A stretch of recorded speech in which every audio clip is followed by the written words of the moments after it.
What is up, ladies and gents, and welcome to another long-awaited GTFO video. Some of you may recollect I made an original trailer breakdown video some 2 or so years ago now, to put it into perspective, and while cinematic and certainly entertaining, not much was actually concrete back then. With the alpha on horizon though, for early ambassadors, it's no surprise we are finally getting some more solid gameplay footage to sink our teeth into.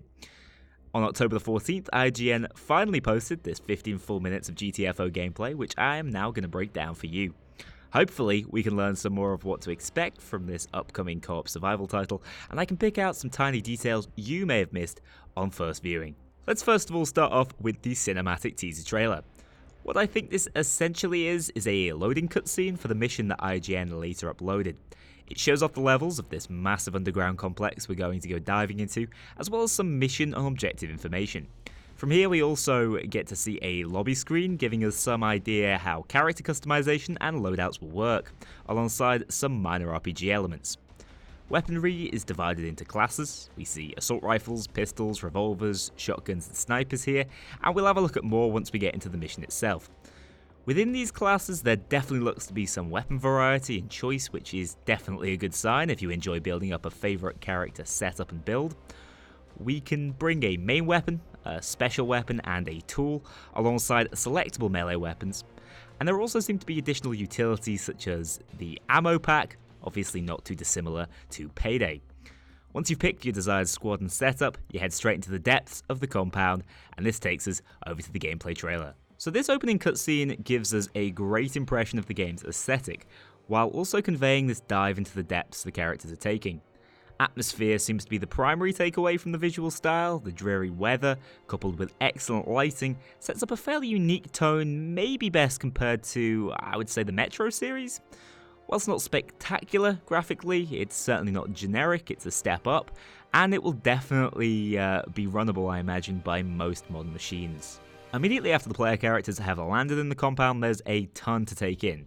Your character's weapons and utilities are displayed to the right of the screen in what looks to be a far cleaner UI than what we saw in earlier footage. We see ammo percentages below 100, displaying that you don't necessarily seem to land in fully equipped.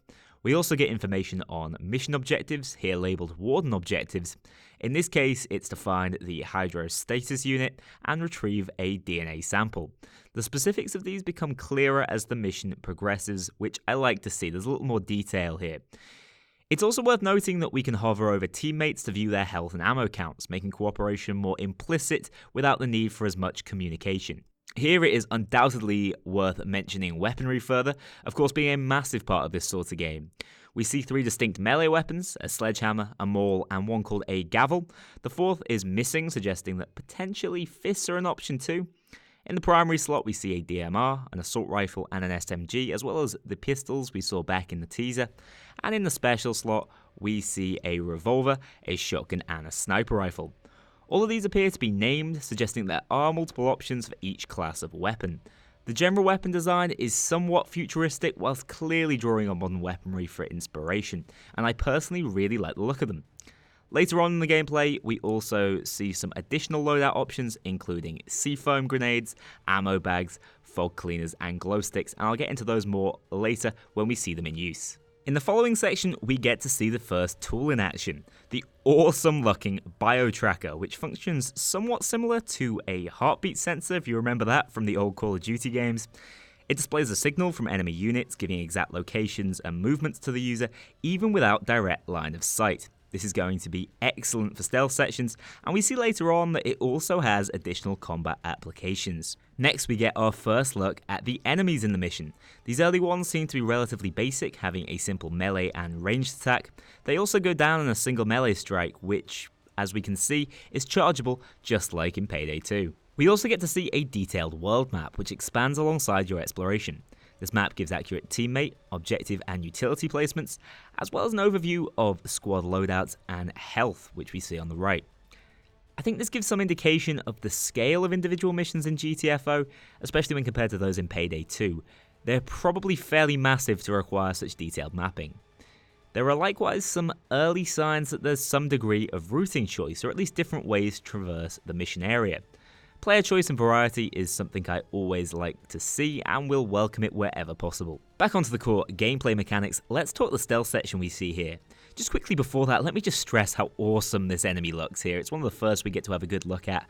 Another basic guy, I know, but its torso is bloated with some sort of infection, its heart is beating violently as what seems to be a sign of alert or detection, and its face is made up of what looks like a row of sideways teeth. They seem to notice sound and movement, but don't really sense by sight, which quickly gets me back on to stealth and the mechanics. We don't see any silenced weaponry here, so all kills are done with melee weapons. I assume silencers are in the game though. In some sections, enemies are simply avoided, which I guess is a rewarding if risky strategy, bearing in mind they will likely come to haunt you if you later alert a horde. Methodical removal of enemies therefore seems to be the best way to go, which will lead to the need for high-level co-op coordination, and it will make stealth its own reward, which Payday's always had some difficulty with. A final comment on stealth is that given the apparent vastness of the map, enemy alert doesn't seem to function inexplicably map-wide, instead relying on the passage of noise from enemy to enemy. This allows you to re-enter stealth so long as the area enemies are taken care of efficiently. Overall, the only real issue I see here is the slightly janky death ragdoll, and that also seems to happen at a strangely off frame rate.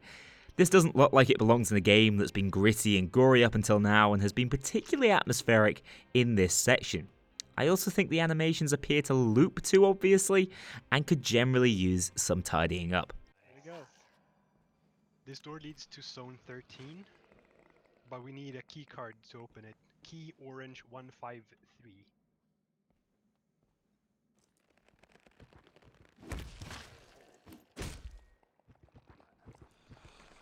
They're waking up.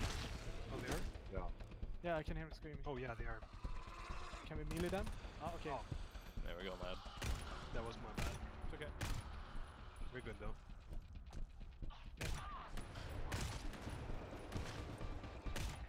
How do I get a scope cleaner for my scope? It's dirty. Need some lens Well. wipes. That's a microtransaction right there. Oh, okay, sounds good. And I have a terminal over here. Yeah. Alright, I'll check it out. Cool, James. Do it. Use my sweet hacking skills. Next up, we take a look at some objective play and what Ulf Anderson once called in an interview communicative puzzling. Discussion of keycards, room locations, and objective placements leads into this hacking minigame we see, which seems to consist of querying mission objectives independently. This looks quite complex, potentially requiring a skill or character trait to make the most of. If this mechanic is pulled off well and successfully implemented, it could be amazing. If not, it risks being a tedious mechanic or simply serve little purpose for experienced players who know where they're going. From what we see here though, these missions have a far greater degree of complexity and are a lot less handholdy than in games such as Payday. Hopefully, great for people who enjoy exploration, investigation, and maybe even a little light puzzling. However, this is going to really depend on randomized elements to keep the game fresh and always challenging beyond basic combat gameplay. It's the crux of whether it will have replayability and staying power in the future. Here the gameplay skips ahead to speed up the action. We get to see that the Biotracker isn't a de facto stealth winner, requiring recharge time it seems, and we later get to see that the Biotracker can be used aggressively as well as in stealth to tag enemies in loud sections, and according to the players, may combo well with sentry guns, although we're not certain about this yet. We also see another tool in action, the Seafoam Launcher. This is used here to fortify doors and slow the hordes of enemies down, but I'm guessing it has a second alternate, maybe more aggressive use similar to the Biotracker. As Seafoam is clearly an important weaponized compound in this world, we see a grenade type with the same name later on. We also get to see some mines being set up in tactical spots, and clearly some emphasis with this tool system is to set up and to prepare before you look to go loud. Kind of like freaking out with the bioscanner here. Yeah, I mean, once around. you've tagged them, you can switch to weapons and help us fire at them. But in the beginning, it does come in really handy in a stressful situation. Yeah, I'm out of glue, so I'm good to go. Yeah, I got my glow sticks. We're good. We could be playing a very different kind of game based upon the chat right now. I got my glue. I got my glow sticks. Yeah. Let's do it. So are we ready? Let's start it up. Yeah. Yep. You wanna Go for move it. We see a second interaction minigame in the form of door hacking, which is seemingly a simple timing-based lockpick system. Again, hopefully skills exist to allow squads to specialize in these sorts of disciplines, and this really brings out the RPG elements in the game. At last, we get to witness all-out loud gameplay from an alarm door working like a dinner bell for the hordes of enemies. This looks like it could have been avoided by the squad, potentially with the assistance of a skill or maybe just better planning, but I'm not complaining as up starts Simon Vickland's legendary music and we get a great look at the gunplay. Player characters also become immediately more vocal once the stealth is broken, as you would expect, and the sound design seems great, balancing horror and screams with style and high-tempo music. Here the gunplay looks reasonably slick, the weapons look like they've got a decent weight and feel to them, they don't look easy to control and sometimes things get a little bit formless, but they each clearly fulfill distinct roles. In this game, with a great mixture of ranged and melee-focused enemies, it seems like having a good variety of close-range pump-action shotguns and revolvers, mid-range ARs and SMGs, and long-range DMRs and snipers will be the key to holding off waves, whilst also picking out especially dangerous special enemies. Crawler enemies walk on all fours, making it hard to aim just at head height and spray, forming a more varied melee threat. There are also tank-type variants that will likely pack a punch, and are also more resistant. This guy gets slammed multiple times by the seemingly powerful DMR, losing his head, and is still staying on his feet. I'm definitely hoping for even more unique and inventive specials to vary up the gameplay and difficulty. I think it's really important with this sort of monster horror game. The enemy down. Oh, man. So bad. My aim is here.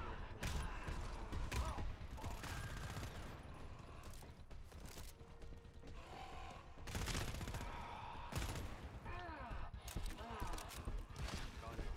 In the following section, we get a better idea of environmental dangers, as well as the difficulties we will run into throughout the missions.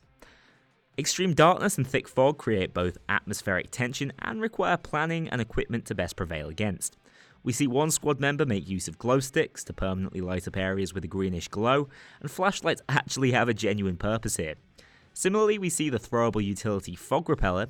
This is used to make those blurred sections easier to traverse and actually fight within, although it does so fairly gradually and only around where it lands. As we go back to stealth, the squad discusses a scout enemy as a moving guard who we barely catch a glimpse of as he explodes into a ridiculous flash of light when shot. Crazy cool looking in my opinion. These tendrils that emanate from him likely sense any movement, making it necessary to take these guys out fast and from a distance, and again, proving my hunch that there are going to be silencers in the game. As gameplay returns to loud, we see how great the weapon design seems to be. I personally love the look of the pump-action shotgun and the machine gun, which has by far the most futuristic look with its floating blue crosshair. Stairs. Okay.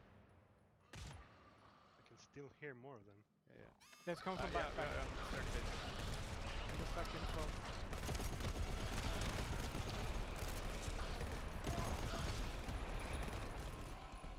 Two shooters left. Aim for the heads.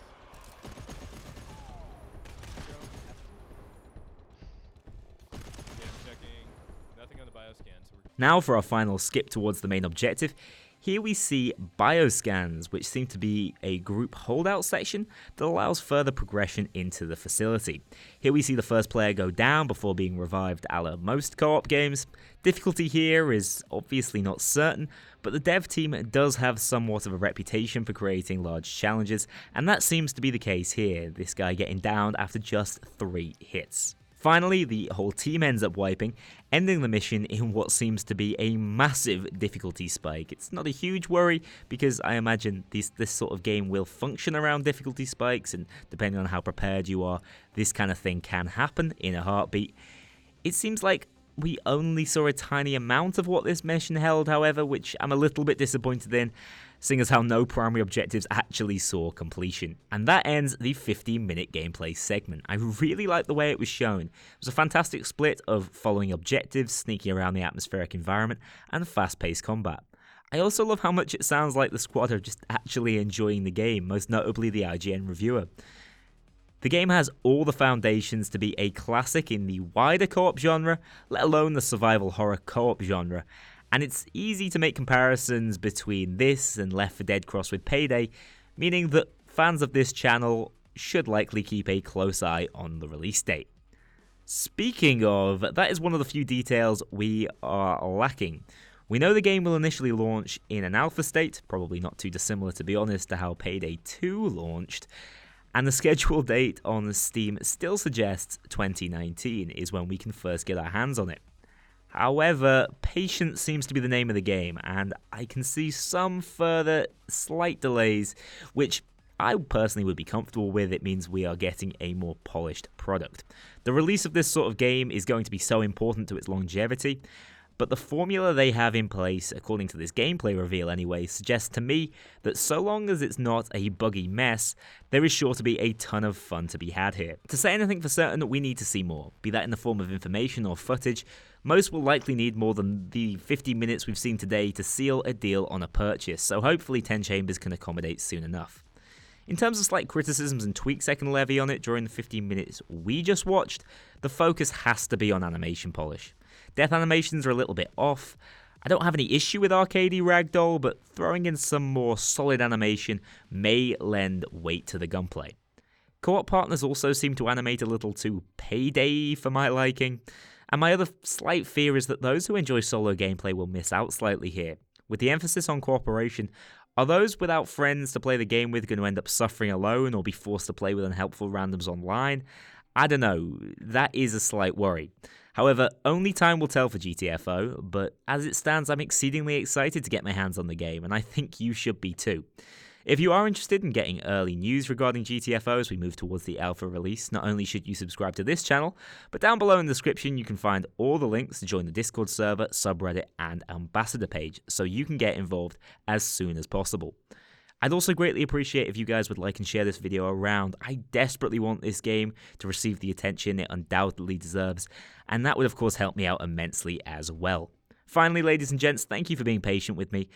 I'd still like to get out a few more Payday videos before GTFO's early release, but have been pretty held up with my move to Oslo, Norway over the past few months, and would like to thank you for sticking around on the channel.